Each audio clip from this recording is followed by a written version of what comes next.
अस्सलाम वालेकुम, good morning, जुमा बखैर। आपको कहते हैं खुश आमदीद। मैं हूं हसन लियाकत और मैं हूं गजल आवान। वेलकम टू सुबह की सोच। और आप सबको खुश आमदीद। आज वीकेंड भी है, खुशियों भरा दिन भी है और जुम्मा मुबारक हसनैन। हाँ, आगे छुट्टियां भी होनी है सबको, तो डबल खुशी होगी। लेकिन एक जगह पे हुकूमत प्रैंक करती हुई नजर आई हमें। हाँ, और वीकेंड है और ये वीकेंड पे प्रैंक हुआ है हम सबके साथ। जी, प्रैंक ये हुआ है, आपको बताएं कि हुकूमत ने अगले 15 दिनों के लिए पेट्रोलियम मसनूआत की नई कीमतों का ऐलान कर दिया है।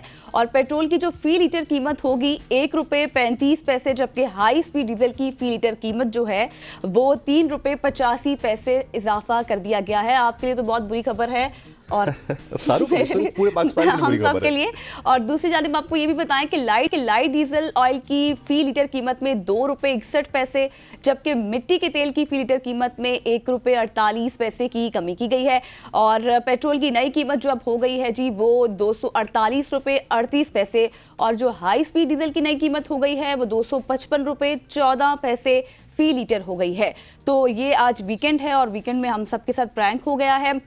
आप सब जानते हैं कि जब वीकेंड होता है तो तब एक खुशी होती है कि यार बस सब एंजॉय करेंगे, लेकिन इस एंजॉयमेंट के साथ मुझे लगता है बहुत सारे लोग ना मेरी तरह से वेट कर रहे थे, क्योंकि हमने खुद खबर शेयर की थी कल के प्रोग्राम में कि पेट्रोल की कीमत कम हो रही है, तकरीबन 2 से 3 रुपए या 4 रुपए कम हो सकती है। अभी मुझे ऑफिस में भी बहुत सारे लोग मिले कि हम वेट कर रहे थे। इवन मेरे प्रोड्यूसर ने उन्होंने बताया कि जब मैं पेट्रोल पंप में पहुंचा तो मुझे पता चला ये कम होने की बजाय बढ़ गया है।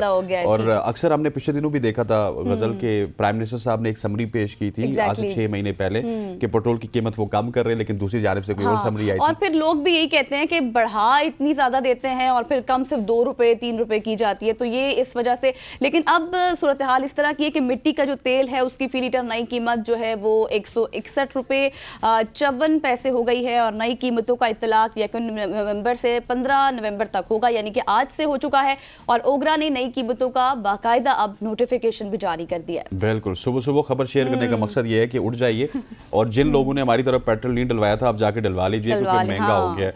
खैर इतना ज्यादा महंगा नहीं हुआ, लेकिन वही ₹1.5 का मकसद ये है ना कि वो जब 10 लीटर पे मल्टीप्लाई होता है, 20 लीटर पे होता है, तो वो 25, 30, 40 रुपए का फर्क पड़ता है। चला जाता है। ऐसे आगे बढ़ते हैं। और आगे आपको स्टोरी बनाने से पहले मैं बताता हूँ कि पाकिस्तान में एक और खबर भी आई है कि इन्फ्लेशन में कमी आई है। इन्फ्लेशन पाकिस्तान में गुज़श्ता अगर 3.5 साल की बात की जाए तो इन्फ्लेशन सबसे कम हिस्से पे आ चुकी है, आई थिंक 3.5 पे आ चुकी है। लेकिन वो क्या कहते होते हैं कि कागजी है, तो ये खुशखबरी हुई ना, फिर खुशखबरी है लेकिन कागजी है ना। वो भी कागजी है। मुझे आपको कोई फर्क पड़ा?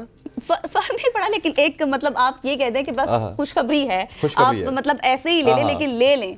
चले आप कहती है तो मान लेते हैं। जैसे आपने वीकेंड के ऊपर आपने जिस तरह से बताया कि पेट्रोलियम मसनूआत की कीमतें में जो है वो इजाफा हुआ, तो आप साथ ये भी खबर देते हैं कि कागजी समझे लेकिन है तो कागजी समझे लेकिन अच्छी है। चले जी आगे बढ़ते हैं और आगे बताते हैं आपको कि पाकिस्तानी किस वीज़े पे किस मुल्क में बगैर वीज़ा जा सकते हैं। और ये खबर तो कतर के हवाले से है, लेकिन बहुत सारे ऐसे मुल्क हैं जहाँ पे पाकिस्तानी बगैर वीज़े के जा सकते हैं। पाकिस्तानी पासपोर्ट होल्डर्स को करना ही है कि अब बगैर वीज़े आप कतर में दाखिल हो सकते हैं। कतर के अलावा बहुत सारे और मुल्क हैं, मैं आगे जाके बताऊंगा। लेकिन इसमें 2-3 शराइत हैं। उन शर्तों में ये है कि कम से कम आपका जो पासपोर्ट है वो 6 महीने से ज़्यादा का होना चाहिए और आपके पास रिटर्न टिकट भी होना चाहिए। जा रहे हैं आप तो वापसी का टिकट भी होना चाहिए। और जो आपके सफरी अखराजात हैं, इसके अलावा आपके रिहाइश का खर्चा है उसका सबूत है, उसके लिए आपके पास फंड्स काफ़ी होने चाहिए। और आपके बैक एंड पे कोई आपके पास FIR नहीं होनी चाहिए, कोई ऐसा रिकॉर्ड नहीं होना चाहिए, और क्रिमिनल रिकॉर्ड नहीं होना चाहिए। पोलियो की वैक्सीनेशन होनी चाहिए, उसका सर्टिफिकेट होना चाहिए। और अगर इसके हवाले से डिटेल में बताऊं तो एशिया कप जैसे इवेंट्स की बदौलत 2024 के अवाइल में गजल बैनुल-अक़वामी ज़ायरीन में 28% इजाफा देखा गया और कतर का जो सियाहत का शोबा है वो तरक्की कर रहा है। और इसके अलावा पाकिस्तानी कहाँ पे जा सकते हैं? कीनिया में जा सकते हैं, आप मालदीव में जा सकते हैं, श्रीलंका में जा सकते हैं, और इसमें बहुत सारे ऐसे मुल्क हैं। आप कहाँ जाना पसंद करेंगे? मैं श्रीलंका में, वहाँ पे बीचेस बड़े अच्छे हैं। अच्छा ठीक है भाई, ये भी मान लेते हैं, अच्छी बात है, आप वहाँ पे जा सकते हैं। तो ये थी आज की खुशखबरी, क्योंकि आप जैसे हसनैन ने कहा कि बेशक कागजी हो लेकिन है तो सही।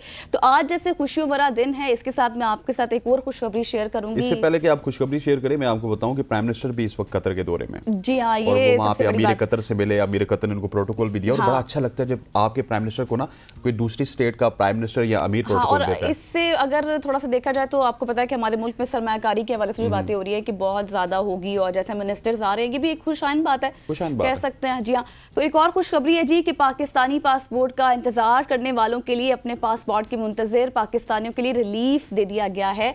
जो ये सूरत हाल पैदा हो गई थी, अगर आपने उम्रे पे जाना है तो आपका पासपोर्ट जो है वो डिले हो गया, लेकिन अब लेकिन अब ऐसा नहीं है हसनैन, आपको जब जाना हो एक अच्छी जगह, अल्लाह के घर, तो आप जा सकते हैं। आप जल्दी से अपना पासपोर्ट बनवाएं और जाएं, और जिनका बना हुआ है वो टिकट लगवाएं। जी, और हुकूमत ने बैरून मुल्क से 10 हाईटेक जो मशीनरी है उसको भी इंपोर्ट करने का ऐलान कर दिया है, जिससे ये होगा कि अगले हफ्ते तक जो है तमाम तर मशीनरी पाकिस्तान में आ जाएगी, और ये जो नई मशीनें होंगी वो रोज़ाना पासपोर्ट की प्रोडक्शन की जो एक रेशो है उसमें भी इजाफा कर देगी, और जिससे जो हमारा मुल्क है उसमें जो जितने भी लोग दरख्वास्त वगैरह देते थे और जो लोग इस डिलेइंग का शिकार थे और कह रहे थे कि हमारे पासपोर्ट्स नहीं बनते, जो है वो अब जल्दी से आपको बनकर मिल जाएंगे। और आपको अगर मैं एक एस्टिमेट बताऊं तो तकरीबन जो है वो 22,000 पासपोर्ट रोजाना जो है वो छापे जाते हैं, लेकिन बढ़ती हुई डिमांड जो है उसको पूरा करने के लिए एक मजीद इजाफा भी होगा इसमें, और तकरीबन जो है वो 50,000 दरख्वास्तें जमा होने के साथ तेज तर कार्रवाई का मुतालबा भी किया जाता है। तो ये हाँ, तो ये एक बहुत अच्छी बात है, खुशखबरी है, वीकेंड है। जैसे मैंने आपको पेट्रोलियम मसनूआत की कीमतों के हवाले से बात की, तो साथ साथ खुशखबरियों का एक सिलसिला भी जो है हसनैन बिल्कुल ऐसे, और जिस तरह आपने बताया पासपोर्ट के हवाले से, तो आपको ये याद दिलाते चलूं कि अब तकरीबन 16 से 17 लाख लोग ऐसे हैं जो कि पाकिस्तान से ट्रैवल करते हैं हर साल, और इनकी तादाद बढ़ रही है। अब वो वाले हालात नहीं रहे कि 3-4 लोगों ने ट्रैवल करना है पासपोर्ट के लिए, आपको लंबी कितारें नजर नहीं आएंगी। और अनफॉर्चुनेटली पिछले 2-3 साल में हम देख रहे थे कि अगर आप पासपोर्ट जमा करवाने के लिए चले जाएं, एक तो बहुत बड़ी लंबी लाइन है, उसके बाद आपने पासपोर्ट जमा करवा दिया, वेल एंड गुड, लेकिन जो ही आप पासपोर्ट जमा करवा के बाहर आए ना, तो उसके बाद आपको सिफारिशें करवानी पड़ती थी कि मेरा पासपोर्ट फलां सेंटर में है, मेरा पासपोर्ट फलां सेंटर में। और एक और आपको एडिशनल खबर देता चलूं कि ये 1-2 दिन में डेवलपमेंट हुई है जो आपने बताई, और एडिशनली ये है कि अब लेट सपोज आपका ताल्लुक सिंध से है, मेरा पंजाब से है, और मेरा पंजाब के किसी स्पेसिफिक शहर से है, तो हमारा होता ये था कि पासपोर्ट वहीं से बनता था। अब ऐसा नहीं है, अब गवर्नमेंट ने नई अमेंडमेंट कर दी है, आप सिंध से हैं, पंजाब से हैं, KPK से हैं, आप जिस भी शहर में रहते हैं, आप किसी भी दूसरे शहर में जा सकते हैं और अपना पासपोर्ट बनवा सकते हैं। ठीक है, ये एक अच्छी बात है। अच्छी खबरें आज हम शेयर कर रहे हैं, और आज एक और अच्छी खबर आपको बताता चलूं, पाकिस्तान ने, ये सुन के आपको बड़ी हैरानगी होगी, पाकिस्तान ने भारत को शिकस्त दे दी। बहुत अच्छी खबर। ये एक ऐसी खबर है कि मतलब जो आप ये कहें कि जो लवर्स नहीं भी होते ना क्रिकेट के, वो भी भारत और इंडिया जो पाकिस्तान है उसकी खबर सुन के एग्जैक्टली, ये क्रिकेट की खबर तो नहीं है, लेकिन ये है कि पाकिस्तान ने भारत को शिकस्त दे दी, और पाकिस्तान और भारत के दरमियान कोई भी खेल हो, पाकिस्तान ने भारत को शिकस्त देनी है, पाकिस्तान ने भारत को शिकस्त, हाँ ये मैटर करता है। एग्जैक्टली। और पाकिस्तान और भारत के दरमियान होने वाले international mix martial art fights का मेला पाकिस्तानी फाइटर्स ने लूट लिया है। फेदरवेट कैटेगरी की बात की जाए तो पाकिस्तानी फाइटर महमूद रजा ने भारतीय फाइटर रवि साहू को हराकर टाइटल अपने नाम किया, और इवेंट की बैंटम वेट कैटेगरी में पाकिस्तान के रफीक आफरीदी ने भारत के प्रदीप हुदा को हराकर फाइनल टाइटल अपने नाम किया। और दीगर फाइट्स में भी पाकिस्तानी फाइटर्स गजब छाए रहे हैं। और पाकिस्तान के एजाज अहमद की बात की जाए तो उन्होंने भारतीय फाइटर अंकित गुज्जर, मुजाहिद बेग ने राजवीर को शिकस्त दी, जबकि पाकिस्तान के मसब आसिफ ने अफगानिस्तान के वाहिद अहमदी को मात दी। So that is a very very good news for Pakistan. हाँ, मतलब ये खबर ऐसी है कि मतलब मैंने जैसे आपको कहा ना कि पहले ही पाकिस्तान ने भारत को शिकस्त दे दी, ये खबर खुशी दैट इज अ टैगलाइन। हाँ, ये टैगलाइन है, और इसको देख के ही मतलब खुशी हो जाती है कि बस भारत को शिकस्त दे दी। एग्जैक्टली। आगे बढ़ते हैं जी। अच्छा हसनैन, मुझे आप ये बताएं कि आपने बिजली की लोड शेडिंग देखी होगी, गैस की भी देखी होगी, हाँ देखिए ना, बच्चा जानता है। कभी आपने ये देखा है कि इंटरनेट की भी लोड शेडिंग होती है? इंटरनेट की लोड शेडिंग तो नहीं होती, डाउन कर देते हैं उसको। हाँ, लेकिन अब आप ये भी सुन लें कि Pakistan is one of the country जो कि इंटरनेट की लोड शेडिंग में सरे फहरिस्त रहा है। पाकिस्तान इंटरनेट लोड शेडिंग नाफिज करने वाला दुनिया का पहला मुल्क बन गया है। और जिस तरह हमने देखा कि अब ये हमारे फोन्स पड़े हैं ना, अगर इसमें नेट नहीं होगा तो बिल्कुल ऐसे लगेंगे काइंड ऑफ तलाक याफ्ता ऐसे लगता है फोन में कुछ भी नहीं है। exactly. ठीक है, तो अब जी अपने नाज़रीन को ये भी बता दें कि पाकिस्तान वो पहला मुल्क है जहां पर इंटरनेट की लोड शेडिंग हुई है, बिजली की लोड शेडिंग, गैस की लोड शेडिंग के बाद अब इंटरनेट की लोड शेडिंग। और साथ ही साथ आपको ये भी बताएं कि सोशल मीडिया तक रसाई में दुश्वारी का भी सामना रहा है। व्हाट्सएप हो, फेसबुक हो, इंस्टाग्राम हो, ट्विटर हो, जो भी चीज़ हो, मतलब एक बड़ी तादाद है हमारे नौजवानों की जो कि सोशल मीडिया ऐप्स का इस्तेमाल करती है। और ऑनलाइन वर्किंग भी होती है, आप जानते हैं, तो उसमें भी काफ़ी दुश्वारी का सामना रहा है। लेकिन जबकि रावलपिंडी की बात करें, लाहौर की बात करें, कराची और ये जो बड़े शहर हैं, इसमें मसला जो है वो ज़्यादा ख़राब रहा है। और पाकिस्तान टेलीकम्युनिकेशन अथॉरिटी, जिसे हम PTA कहते हैं, उसके हवाले से कोई भी बयान जारी नहीं किया गया था, क्योंकि हसन आपको पता है कि फायरवॉल की बातें होती रही, फिर उसके बाद हाँ मैनेजमेंट की बातें होती रही, और जो सब मेरीन की बातें की जाती रही। लेकिन उसके बाद अब जब हमने ये मसला देखा कि ये इंटरनेट सर्विस फराहम करने वालों की जिम्मेदारी ठहराई जाती है, ये एक बड़ा मसला सामने आया। लेकिन मुझे लगता है कि हकीकत कुछ और है। हकीकत है ना, मैं आपको बताता हूँ।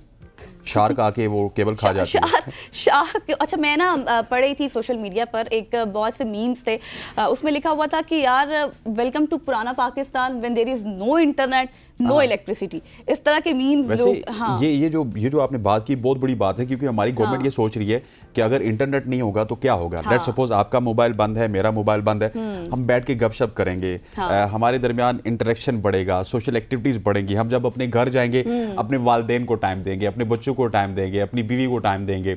सो मेरा ख्याल है कि हुकूमत की सोच पॉजिटिव है। हाँ, अब वो चीज खत्म हो गई है। आज हम पॉजिटिव प्रोग्राम कर रहे हैं, पॉजिटिव हुकूमत की सोच है, लेकिन वो चीज मुझे लगता है अब खत्म हो चुकी है।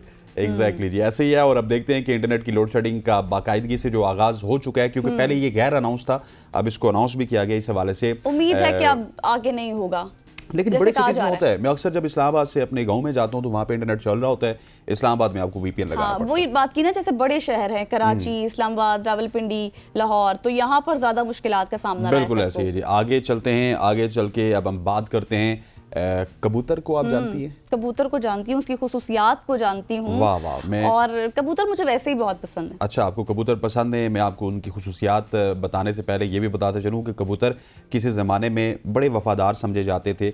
और आपका जो आज SMS की बात कर रहे थे, इंटरनेट के ज़माने से पहले की बात है, कोई आज से 100, 150, 2 साल या 400 साल पुरानी बात है कि पैगाम रसाने के लिए कबूतर के पाँव के नीचे आप पैगाम अपना बांधते थे।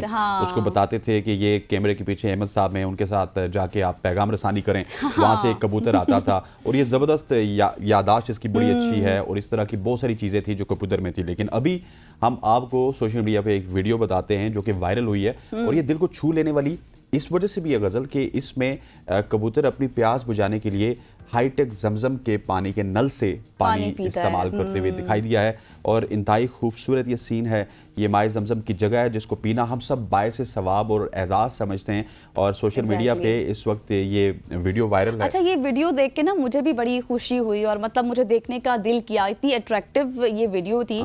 और आपको पता है कि जो कबूतर की खुसूसियात के हवाले से आपने स्टार्ट में कहा, तो उसकी खुसूसियात वैसे ही बहुत है।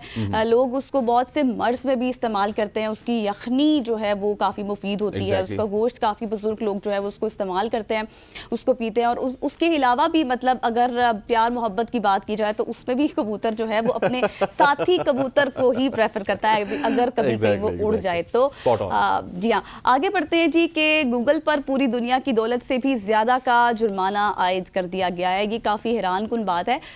मशहूर मारूफ सर्च इंजन गूगल पर रूसी अदालत ने पूरी दुनिया की दौलत से ज़्यादा 20 ट्रिलियन यानी डॉलर्स का जुर्माना किया है। तो रूसी अदालत ने गूगल पर 2.5 ट्रिलियन जुर्माना आयद किया है। वही ना, मिलियन से बिलियन, बिलियन से ट्रिलियन, ट्रिलियन से डिसिलियन हो गया। जी हाँ, तो ये आप देखें भाई, एक बहुत बड़ी खबर है जिसकी मालियत दुनिया के तमाम ममालिक की GDP से भी ज़्यादा है। और रूस के 17 TV चैनल्स ने गूगल पर हर जाने का दावा भी दायर कर रखा था।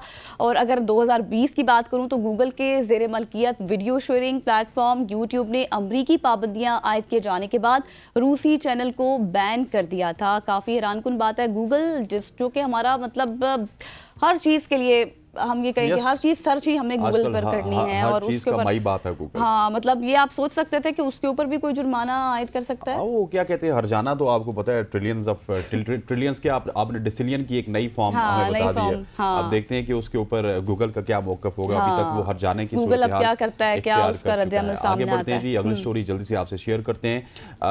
गज़ल, सड़कों पर जो घूमते हुए आवारा कुत्ते हैं दुनिया के हर मुल्क में होते हैं। ये ऐसा नहीं है कि बहुत हो गया। हाँ, ऐसा नहीं है कि सिर्फ पाकिस्तान में होते हैं, लेकिन मिस्र में एक आवारा कुत्ता इतना मशहूर हुआ कि आलमी मीडिया पर वो छा गया। अच्छा। मिस्र में आवारा कुत्ते के यूं आलमी शोहरत हासिल करने पर खुद जो मिस्री शहरी हैं वो भी हैरान है कि ऐसा इस कुत्ते में क्या खास बात थी, उसने क्या किया कि ये दुनिया में मशहूर हो गया। इस बारे में मैं आपको बताता हूँ कि वो भी कुछ कहने से कासिर है कि क्या होगा, लेकिन सोशल मीडिया पर मिस्र में वाक़े जो एहराम मिस्र है उसमें से एक एहराम की चोटी पर तन्हा कुत्ता पाया गया। अच्छा। जो वहाँ आवारा अंदाज में घूम फिर रहा था। अच्छा। और उसी दौरान किसी वेस्टर्न मुल्क के जो शहरी थे, सयाह थे, वो पैराग्लाइडिंग कर रहे थे। इसी दौरान उन्होंने पैराग्लाइडिंग के दौरान ही उस सयाह ने इस कुत्ते पर उसकी नज़र पड़ी जब, तो उसने इसकी वीडियो बना ली और उसको टिकटॉक पे शेयर किया। और वैसे टिकटॉक पर जो भी मवाद आप लगाएंगे उल्टा सीधा वो वैसे शेयर हो जाएगा। एग्जैक्टली। और उसमें तकरीबन 48 लाख अफराद ने उसको देख लिया। ये थी आज की टॉप स्टोरीज। ये तो फिर फेमस हो गया। बिल्कुल ऐसी है, फेमस हो गए। ये थी आज की शॉर्ट स्टोरीज जी। यहाँ पर गजल वक्त हुआ चाहता है एक शॉर्ट सी कमर्शियल ब्रेक का। ब्रेक लेते हैं, वापस आते हैं। Stay with us.